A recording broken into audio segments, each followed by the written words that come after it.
Welcome to Pick Me Up, I'm Scared, the podcast. Hello, everyone. I'm your host, Madeline, and today I will be doing another solo episode since our lovely co-host, Kenna, is out in Portland doing a pop-up event this weekend to help launch her newest zine issue. If you want to check out her zine, she does it as part of her jewelry brand and art project. You can find it on Instagram or elsewhere on the internet. She has her own website. It is called To Fashion a Strawberry, and it is very cute and cool. But that does mean we don't have Kenna today, and I didn't want you to go another week without an episode since I know we've been kind of spotty on the episodes lately while I finish up my book. So she's out, and you are stuck with me today. So this means obviously I don't get to start our episode off the way I usually do with a fun question for Kenna because I don't have a Kenna. So instead, I thought I would start maybe with a little quiz that you can follow along with at home. All right, so here's how the quiz is going to work. I'm going to make a statement, and then you take a second on your own to decide if you think that statement is true or false. It's going to be pretty easy, right? And I will reveal the answer to every single statement after just a few seconds. So we're going to do 5 of these today, and you, dear listeners, will be like a stand-in Kenna. You'll be my fake Kenna. You will be my Fenna, if you will. All right, so all my Fennas at home, let's get started with our quiz. Let's do this. All right, statement number 1. It is healthier to let your anger out rather than bottle it up. Is this true or false? Take a second to decide. The answer is false. This one actually caught me off guard, but yeah, researchers have actually shown repeatedly that expressing your anger can lead you to actually getting angrier and not feeling better. It turns out that you can talk about your feelings if you want, but you shouldn't do it until you're in a place where you can do it calmly and rationally and you're not actually having an intense emotional reaction. Even just venting about something that upset you to a friend or on the internet, it turns out that can make you feel overall worse in the long run. So that one kind of surprised me. I didn't know that before I started doing this episode. All right, so that takes us to number 2, statement number 2. True or false? People only use around 10% of their brain.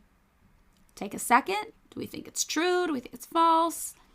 The answer is false, also false. In reality, even simple activities require almost all of your brain to be active. And our brains are constantly active, almost entirely, even in periods of sleeping. And even people who have degenerative neural disorders like Alzheimer's or Parkinson's disease, they still are using way more than 10% of their brains. All right.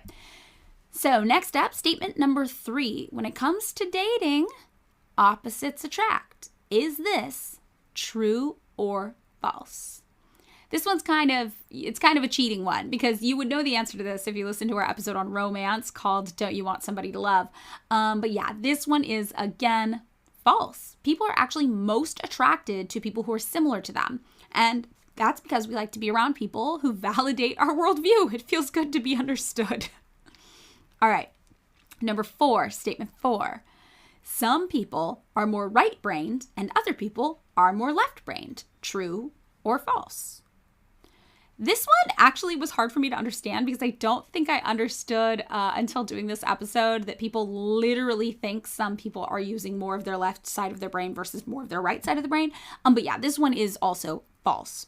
I thought this was just a metaphor or something, a figure of speech. But no, some people actually do believe that there are people whose left side of the brain is more active than the right or vice versa. And it is true that different regions of our brain specialize in different things, but everyone's brain, yes, works together to accomplish pretty much every task. And there is no significant difference in what regions do more or less from person to person. And the idea that some people are more left-brained and logical or more right-brained and artsy, that's pretty much on par with personality tests. It's just kind of a fun little gibberishy thing to do for entertainment. All right, so the last one. Statement number 5. Is this true or false? Lie detector tests work. And this, again, is kind of a cheating one. You would know probably the answer to this if you've listened to our podcast at all. But yes, this one is too false. Lie detectors or polygraph tests measure heart rate, blood pressure, breathing patterns, sweating, but none of those things are tied to whether or not you're lying. They have to do more with like if you're nervous or not. And a lot of perfectly honest people get very nervous when hooked up to a machine and monitored closely by an authority figure. Likewise, really skilled liars can often be very comfortable doing it. In reality, most polygraph test results are based on the bias of the person who administered them. So, what do these 5 statements we just made though, what do they have in common? Why are we lumping them all in as the way to start off today's episode? And why do so many people think that all 5 of these things are true? The answer brings us to the subject of the episode today, which is pop psychology. Okay. So odds are you've probably heard the term pop psychology, right? It's the kind of stuff we see all over our social media feeds, like short little statements about how the human brain works, which can easily be written in pretty colors on like an infographic and shared by just untrained regular old people as though it were fact. And you've probably seen pop psychology posts pop up all over your feeds now and then on lots of different social media apps, using things like gaslighting or narcissism. And lots of times, these terms are getting used completely wrong. Like you might see, for example, somebody say, my friend forgets my birthday every year and doesn't ask me questions about my life. She's a narcissist. And, whenever I see things like that, I'm always just like, oh, it sounds like your friend might actually have ADHD, but, I don't know about that. But, this pop psychology stuff, it manifests in a lot of different ways. And we see people start to use this kind of psychology speak in day-to-day communications as a result of it. And pop psychology is any sort of psychological theory or diagnosis or behavioral analysis that's presented as though it's scientific and true, but in reality is usually superficial, misunderstood, misapplied, or even sometimes unproven and flat out false. And that's because pop psychology is short for popular psychology. And the problem with it is that a lot of times, as we saw with our little 5-point quiz, it perpetuates myths and stereotypes that aren't actually found to be scientifically true. Pop psychology is so pervasive, though, that it's easy for us to just accept these things as truth because we hear them all the time.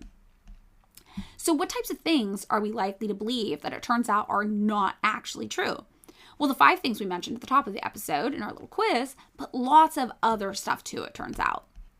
One of the biggest ones that I see people talk about online is mirror neurons. And this is something I had actually never heard about. But it's based on this experiment by Giacomo Rizzolatti and 4 other scientists that basically says, look, monkeys, we've observed, have this thing called mirror neurons. It's a type of a brain cell that responds equally when we perform an action and when we see someone else performing the same action. So the study says, mirror neurons represent a distinctive class of neurons that discharge both when the monkey executes a motor act and when it observes another individual, a human being or another monkey, performing the same or similar motor act. These neurons do not discharge in response to the simple presentation of food or other interesting objects. They also do not discharge when the monkey observes hand actions mimicked without the target object.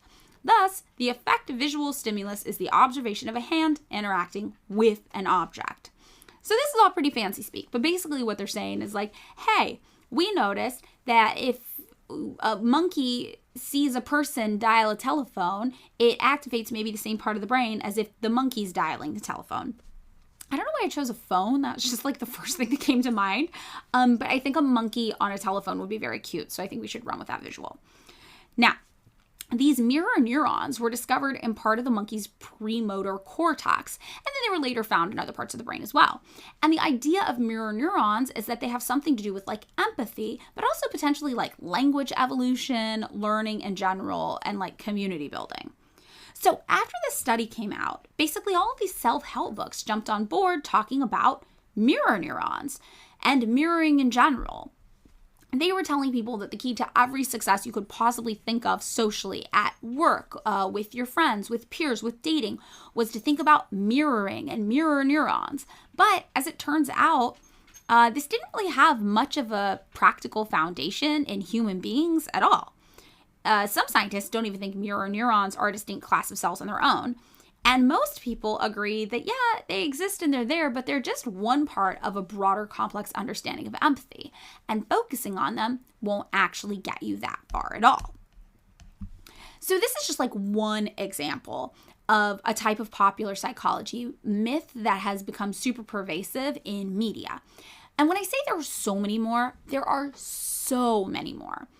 This could easily be like a 6-hour episode, but since you just have me and I always feel a little weird talking by myself, we're not going to do a 6-hour episode. We're just going to dive into some more of the ones that I happen to think were most interesting.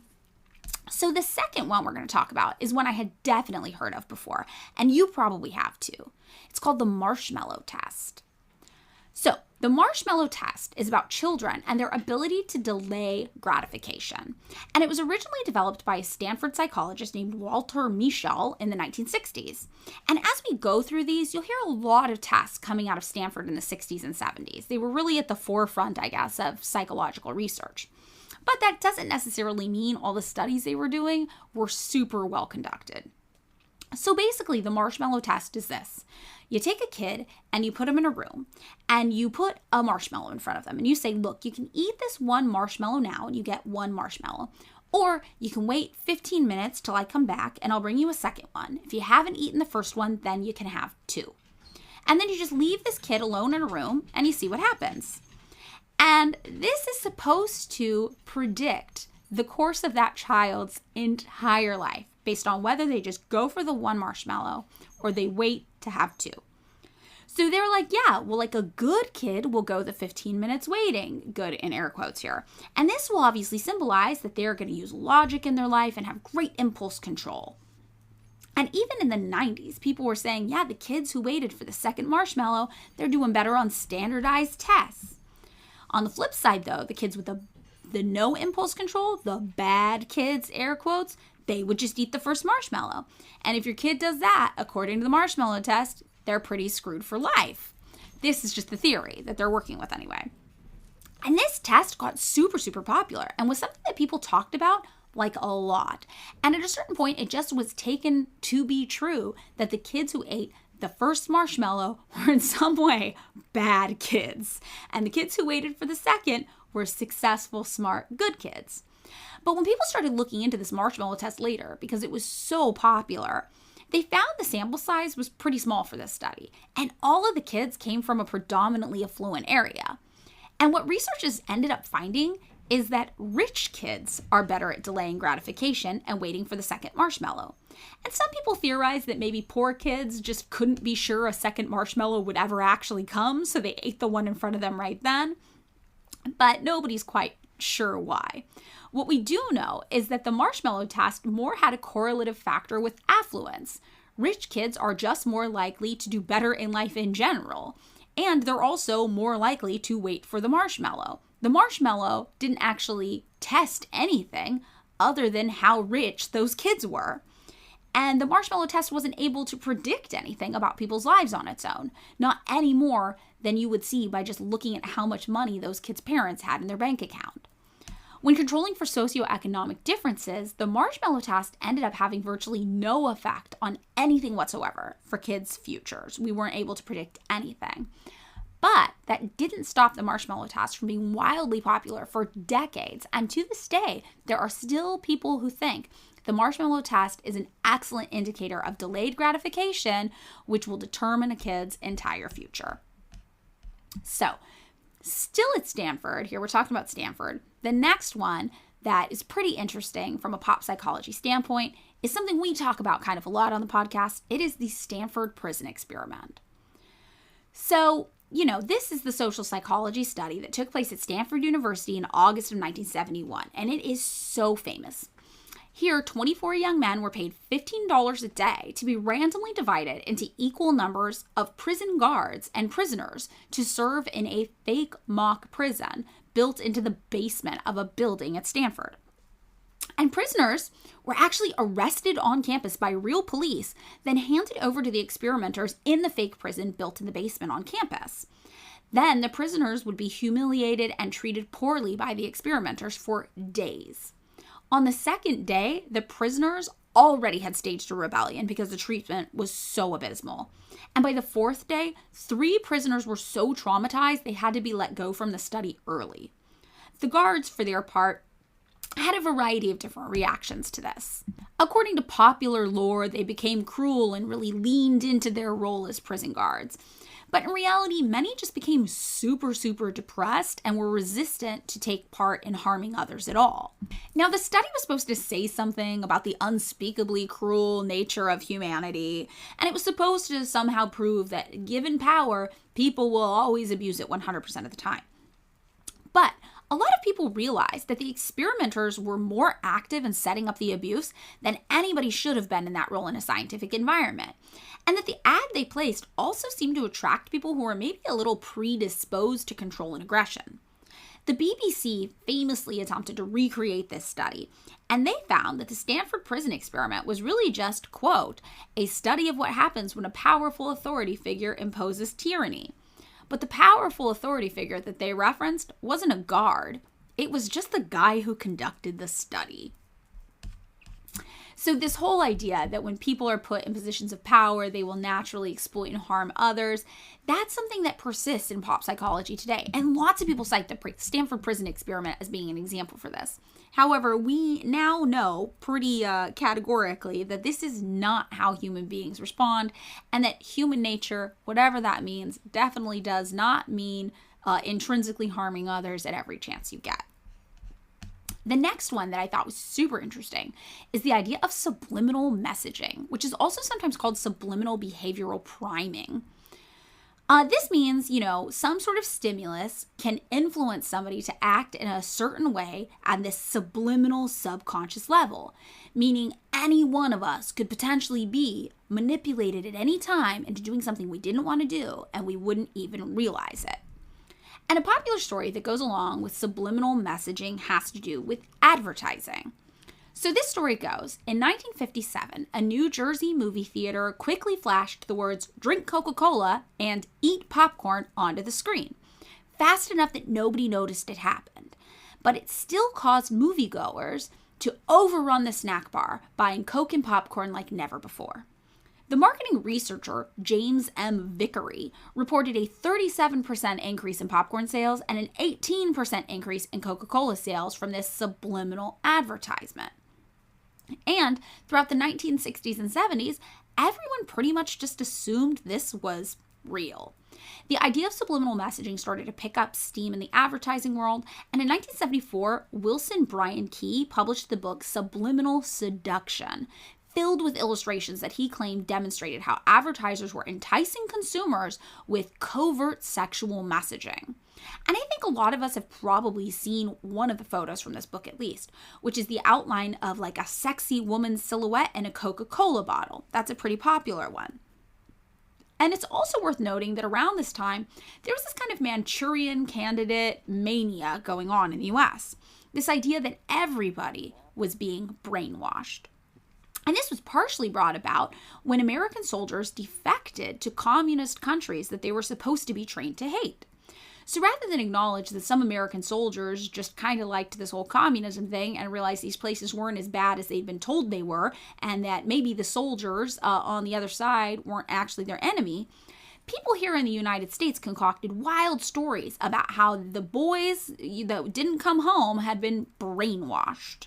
And this sparked all sorts of mass media movements, reflecting this kind of fear of brainwashing happening on this geopolitical level. And it was truly a mass hysteria event in the US at the time. This idea that someone could control you without you even knowing. We had movies come out attesting to this idea. The Manchurian Candidate is obviously a super popular one. That is about a presidential candidate who is being covertly controlled, brainwashed. There was also Invasion of the Body Snatchers, which took a sci-fi spin on it. The only problem with this is there's not actually any good science showing that subliminal messaging, that brainwashing, that behavioral priming works. In fact, Vickery, the guy who did the advertising thing with the popcorn and the soda, he actually admitted eventually that his movie popcorn study was a complete hoax. It never even happened. And in studies where people think maybe subliminal messaging could work a little, it's only for a very short amount of time. And it's mostly just caused by psychological associations. For example, if you're in a liquor store and they're playing French music, you might be like, hey, this reminds me of France. You know what they drink in France? Wine. Hey, wine kind of sounds good right now. I think I might buy some wine. And that could maybe happen at a subliminal level because it stimulates a memory that creates a chain of thoughts that can affect our behavior a bit. However, a lot of people found that these studies had a strong bias towards positive results and were really difficult or impossible to even replicate if true. And this obviously makes me think of one of my favorite movies of all time, which is the Josie and the Pussycats movie, which is all about subliminal messaging. And if you haven't seen it, it is a camp classic. I highly recommend it. But this idea that maybe people could subtly influence you by trying to put in some sort of media or message that triggers your brain's own ability to make connections and build on thoughts of its own, that isn't quite the same as, from Josie and the Pussycats, Mr. Movie Phone's voice really, really low on a backup track telling you, that you want to buy something the color orange, right? It's not nearly as overt as people think it is. So subliminal messaging largely remains, yes, a pop psychology myth. The next one that's pretty popular is this idea of growth mindset. So in the 1970s, a professor of psychology at Stanford named Carol Dweck did a study about children's learning abilities. And I gotta say, again, whatever was going on in the psychology department at Stanford in the 70s must have been really well funded because so much of the stuff that we think of today as being true that wasn't actually true started here. This study she did at the time was about children bouncing back from failure when learning. And she noticed that for some kids, failure wasn't something to cope with, but instead something that they just learned from. And when she looked at these kids, she found that they weren't as affected by failure, and they were easily able to jump back up, try again, to learn something new in a quicker way. And she nicknamed these kids ones that had a growth mindset versus other kids who she said had a fixed mindset.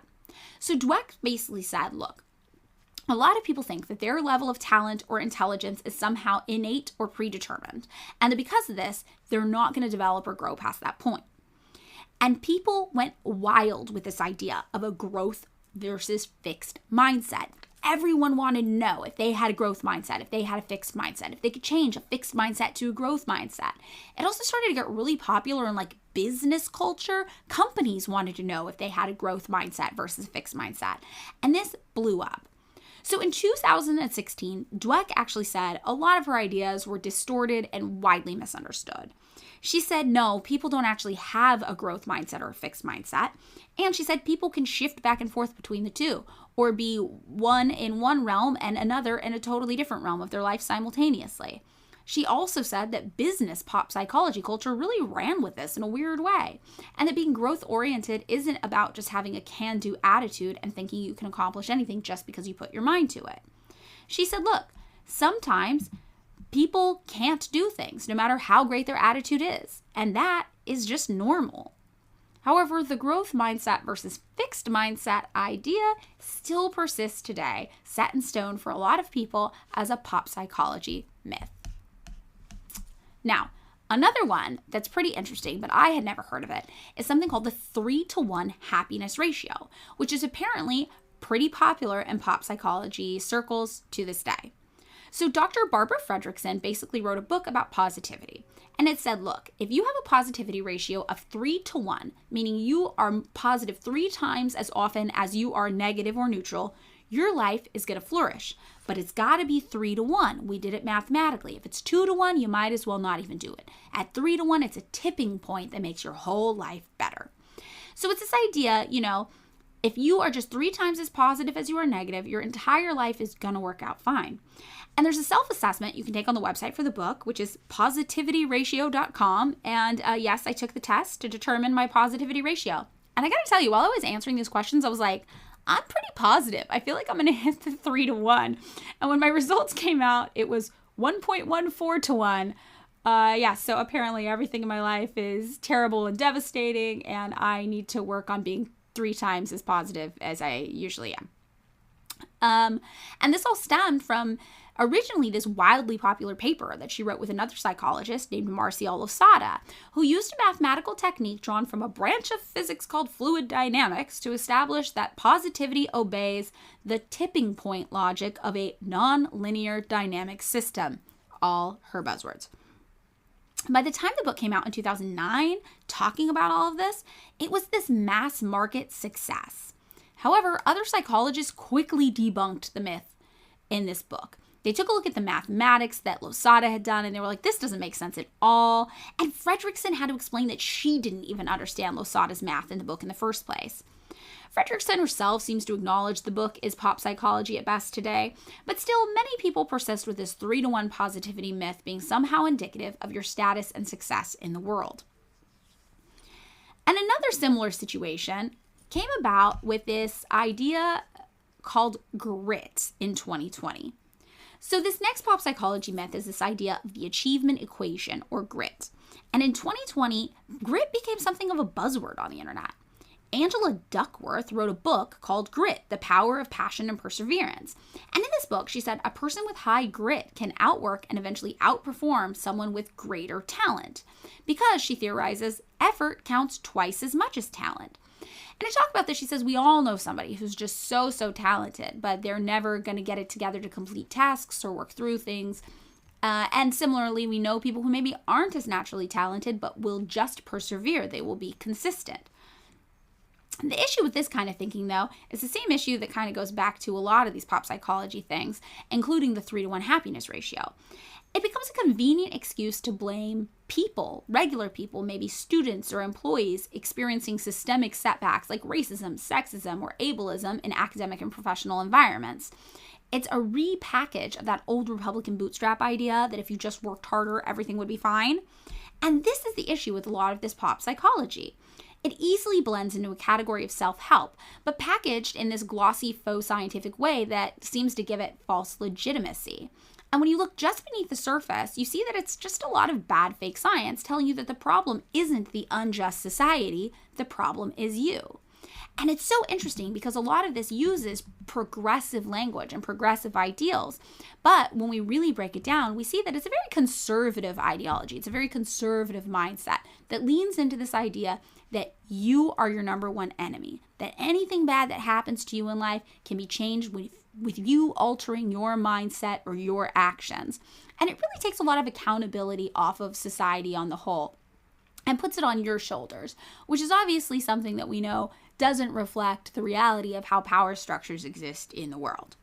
And Harvard University actually talked about this specific phenomenon in one of their news sections of their website. And they said, as with any concept that gains popularity, there have been detractors. The most prominent critique is that an emphasis on grit is a way of blaming the victim, rather than take up large questions of social, economic, and racial justice. If only the most disadvantaged kids were a little grittier, they could make it in life. The next one that I thought was really interesting as a pop psychology myth is the idea that absolutely everybody needs to go to therapy. I'm on the internet a lot and I see people talking about this all the time. You can see tweets of people saying everybody needs to go to therapy. If anybody has any issue, popularly on Reddit, all of the responses will be like, just go to therapy. You need to go to therapy. If you're on Twitter, Instagram, TikTok, even dating apps, it seems like therapy is this wonderful panacea that will solve all of everybody's problems. And it is true that therapy is, yes, helpful for most people. But it's not helpful for everybody, and it's not helpful all the time. Recent studies have shown that therapy actually is not a solution for everybody. And for some people, recent studies suggest that therapy might actually be harmful. Like recent data suggests that 5 to 10% of therapy clients experience worse symptoms after being in therapy than if they'd never gone at all. And another study monitoring people with depression or anxiety in England and Wales showed that 5.2% of participants had, quote, lasting bad effects from therapy. Now, there's a lot of reasons this could be, and people are trying to work it out.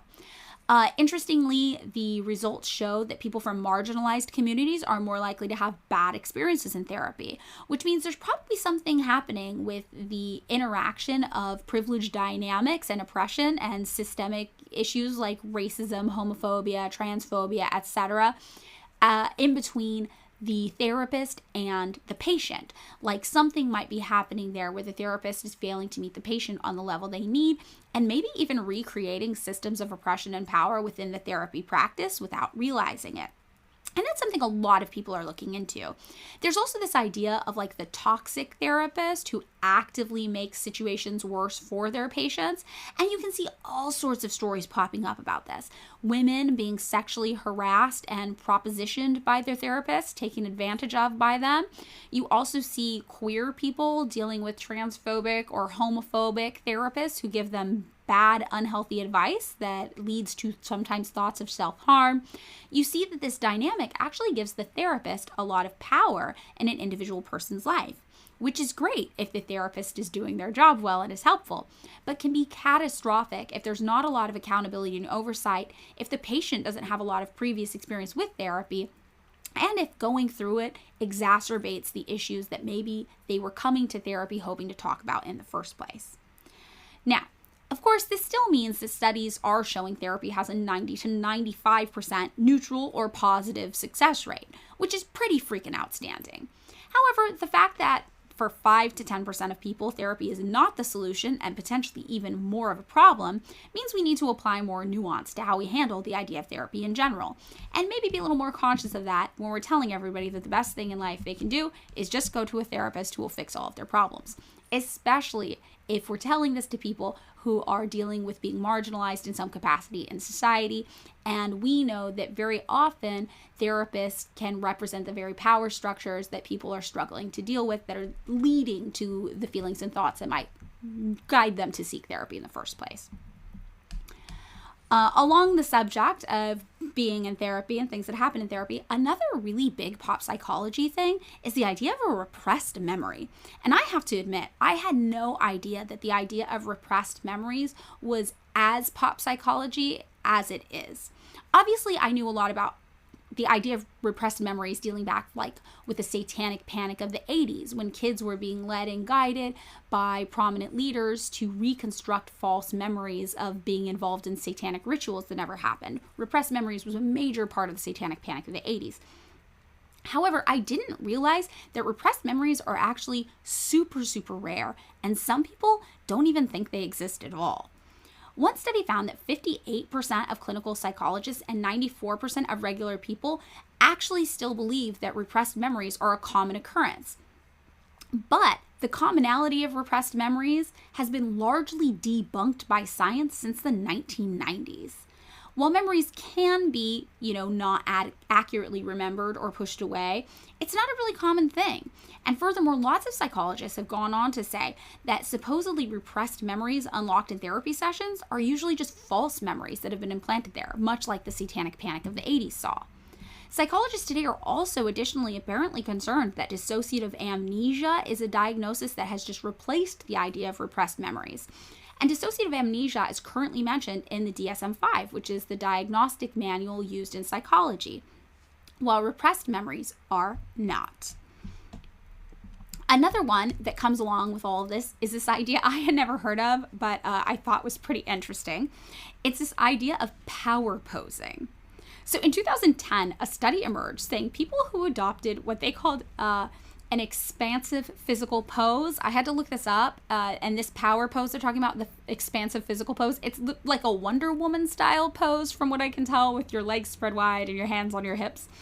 So this study said that if you do that, you show a decreased cortisol levels, which is an indicator of stress, increased testosterone levels, and you feel more powerful and willing to take on risks. So obviously this became really popular in the business world. A TED Talk talking about power posing has been viewed more than 70 million times. A book on power posing became a New York Times bestseller. However, not a single scientist was actually able to recreate the results of the study. And almost instantly, the idea of power posing was scientifically debunked, which didn't stop everything from getting wildly popular surrounding it.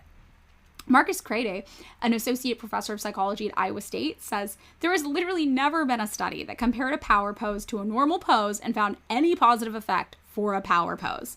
I find this pretty stunning because of the multi-million-dollar industry that has been built up around power posing. It is not dissimilar to a drug being sold to the public without a single study ever having been able to show that the drug works better than a placebo or doing nothing.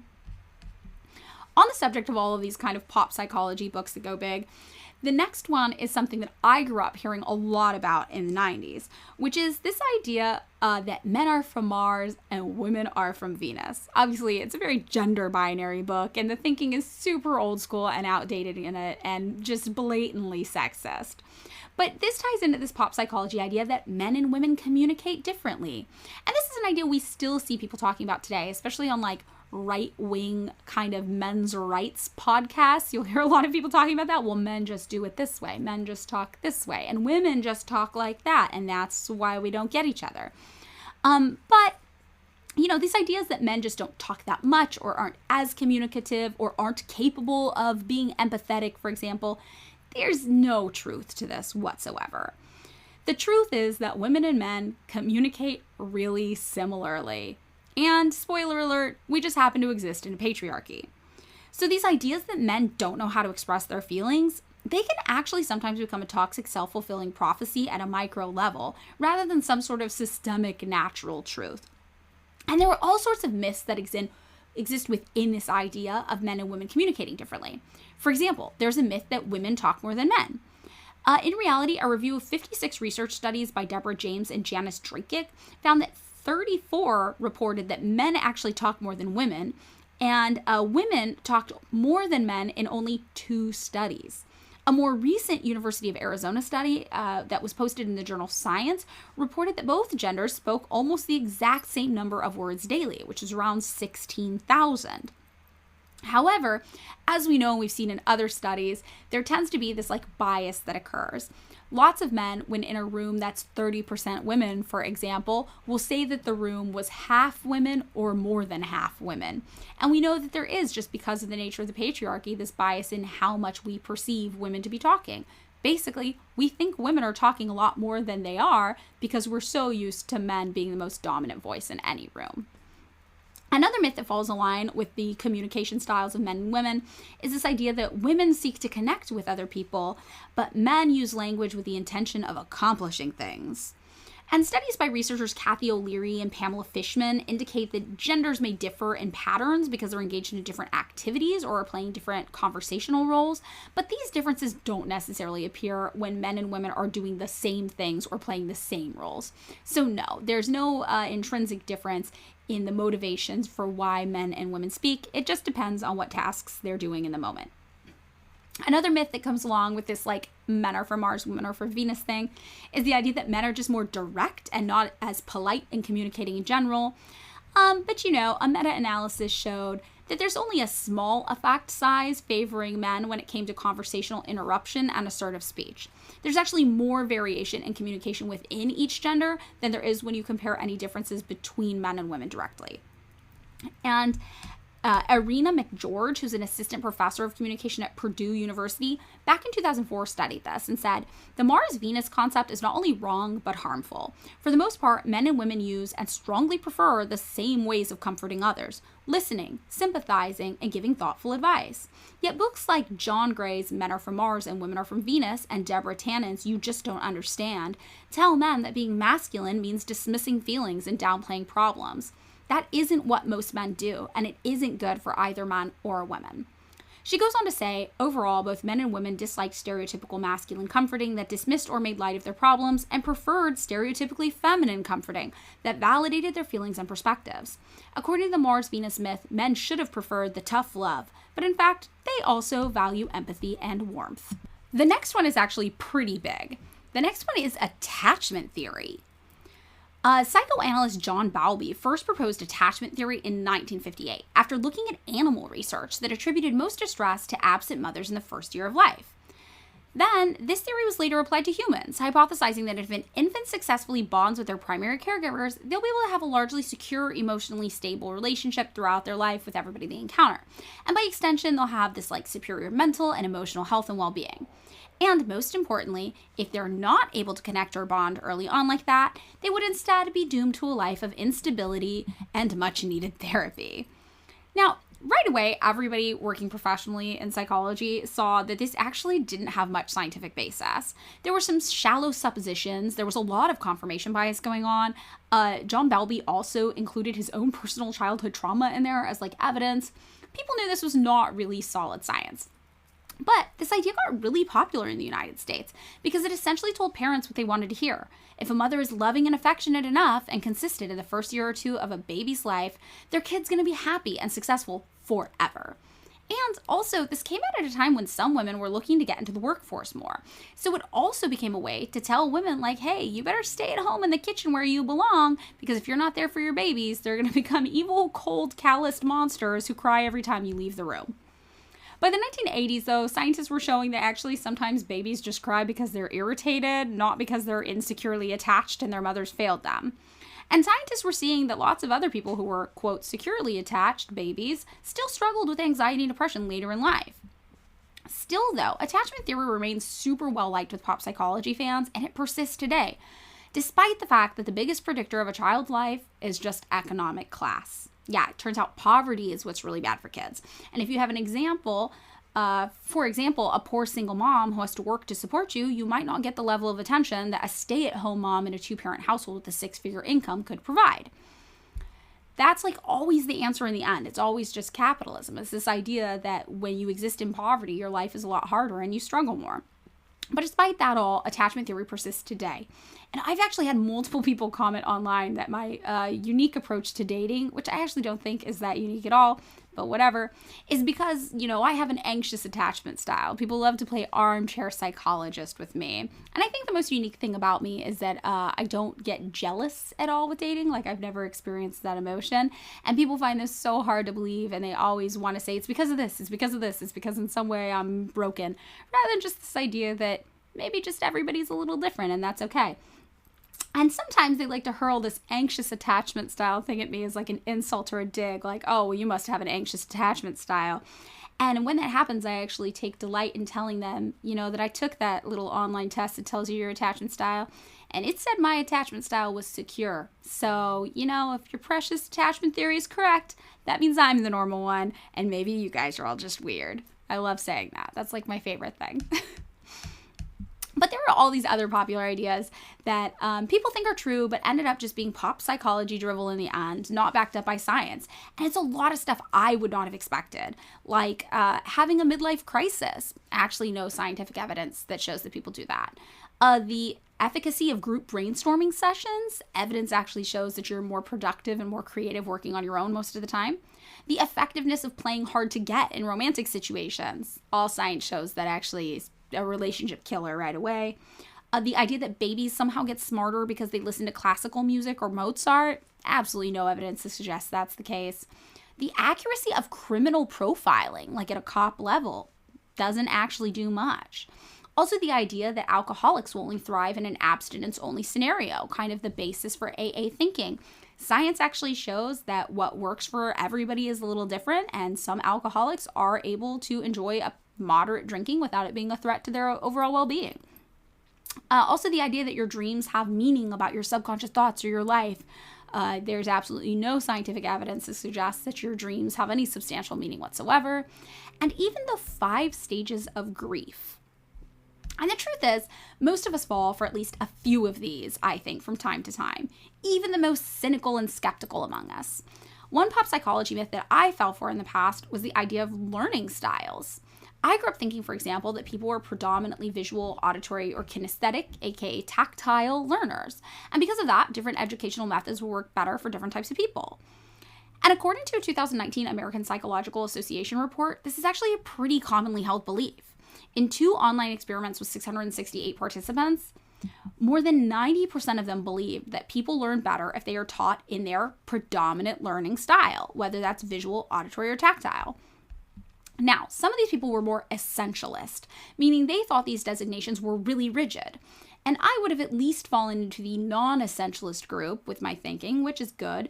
And that means I would have guessed people had tendencies, but environmental factors and personal factors would make them more flexible.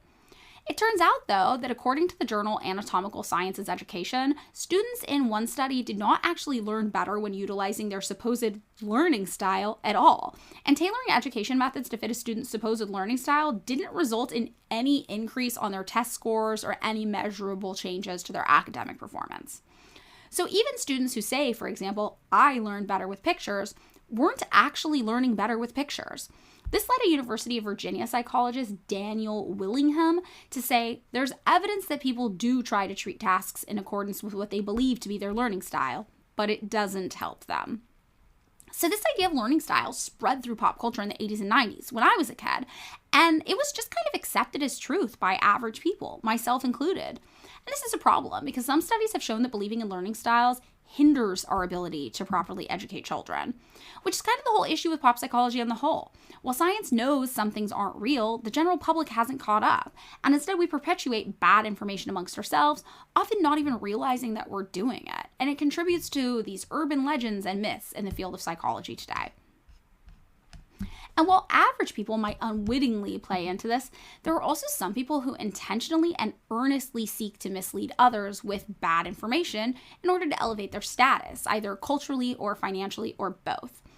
And Lucille Buffelman actually wrote a pretty entertaining article about pop psychology that contrasts scientists versus pop psychologists, pointing out the difference.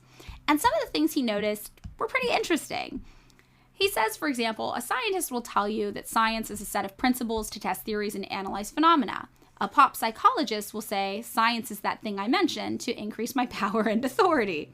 And I'm just going to say as we go through these, Buffelman sounds like a little bitter, but maybe justified in his bitterness, because we can see that pop psychology really hinders people's abilities to have good relationships with each other and themselves sometimes.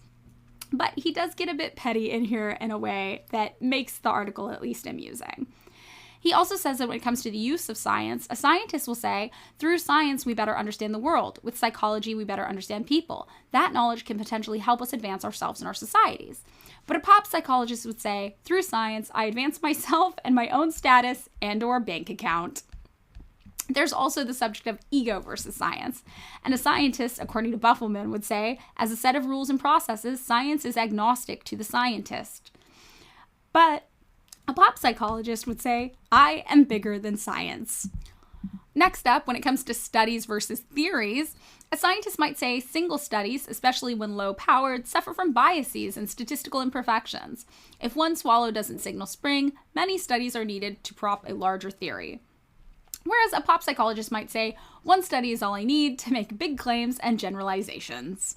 Or, I just need the word study to back up anecdotal evidence or my very own misinterpretation.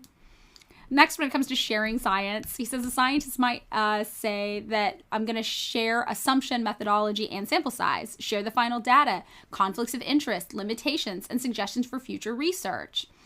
Where a pop psychologist would instead say, it's not what you say, bro, it's how you say it. Sound convinced and people will believe it. And if you're wondering if Buffelman said the word bro in there, yes, he actually did say that. So I think that Buffelman really is categorizing pop psychologists in his mind as just like con man grifter bros. And I get his anger and frustration at it, but it is just really funny watching him break this all down. And then last, when it comes to science versus opinions, he says a scientist would say science first, opinions second, because opinions are based on scientific results. I might form opinions and theories based on the results, but I change my mind at the drop of a hat if new data challenges my beliefs. Whereas a pop psychologist would say studies are like a-holes. Yes, that's also what he wrote. That's the word. Everyone's got one. What really matters is my own opinion. That's unique and valuable. So Buffelman says that the most dangerous pop psychologists are people who are mostly just good at communicating using the media. However, he also, perhaps ironically, says that these people tend to be narcissists, which I would argue is he himself venturing into pop psychology land. So, maybe none of us is immune to the pull of pop psychology. But regardless, we all probably have someone who comes to mind when we think of this stereotypical pop psychologist that he presents. And for me, the first person I thought of was Dr. Phil. Dr. Phil was obviously one of the most famous celebrity therapists in our era, right? He's got his own TV show, a talk show. I'm not even sure if it's still on today. I know the show was running until 2023, but I feel like it got canceled. I didn't even think to look it up. But there he covers things like grief, marriage counseling, what to do with your rebellious teenagers, child stars, you name it. And in fact, one time I was talking to a man who was sitting in front of my office, and he told me that he saw Lindsay Lohan on Dr. Phil, and she was having some sort of breakdown, and then Dr. Phil was trying to teach her about life, and then she was like, you don't know anything about my life, Dr. Phil. You don't know what it's like to be me. And then Lindsay Lohan yelled at Dr. Phil to lick her butthole. And then I told the man, I don't think this actually happened. I don't think that Lindsay Lohan was on Dr. Phil, but he was adamant. He was adamant that she was on Dr. Phil. And that this happened. And, later I looked it up because I was like, oh God, maybe Lindsay Lohan was on Dr. Phil. And I could not find anything. So I'm not sure if maybe this was a different child star or this man just invented this whole exchange. But regardless, it was oddly kind of believable. And I just appreciated having this encounter with this man sitting in front of my office door. So, a brief aside, but I think really worth it. You can't talk about Dr. Phil without talking about the fake story of Lindsay Lohan telling him to lick her butthole because he doesn't understand what it's like to be a child star. Regardless though, the actual Dr. Phil show, the things that actually happened, it was super heavily critiqued by psychologists because of the methodology. Like, Dr. Phil loves a polygraph test, which again, we know doesn't do anything, doesn't work. He's also said to be super unethical and irresponsible in how he recruits people. Like, he brings people suffering psychological issues on public television and then exploits them so he can make money off of them. And he really blended therapy with reality TV in this sensationalized way that a lot of people found harmful. In fact, in February 2021, Dr. Phil aired an episode about a 56-year-old woman suffering from alcoholism who was clearly intoxicated while on the show and needed immediate help. She was wandering around, she was confused, she didn't know where she was. But instead, she was paraded around on set so that they could sell commercials for things like vacuum cleaners in the break time. And in 2020, Dr. Phil himself made $65.5 million. So he's definitely profiting off of these people in their very real psychological distress. And this kind of stuff is really an example of why so many people think pop psychology is dangerous. It blurs the line between treatment and entertainment, and between healthcare and celebrity. It is, though, possible to be both scientific and be in the world of popular psychology, especially in educational capacity. And one good example we have of this is this guy named Joseph Jastrow. In the late 1800s, Joseph Jastrow was the United States' most famous psychologist, and he was, totally a man of science. He was born in Warsaw, Poland on January 30th, 1863. His family moved to Philadelphia just 3 years later. His dad was a rabbi and also a noted human rights activist.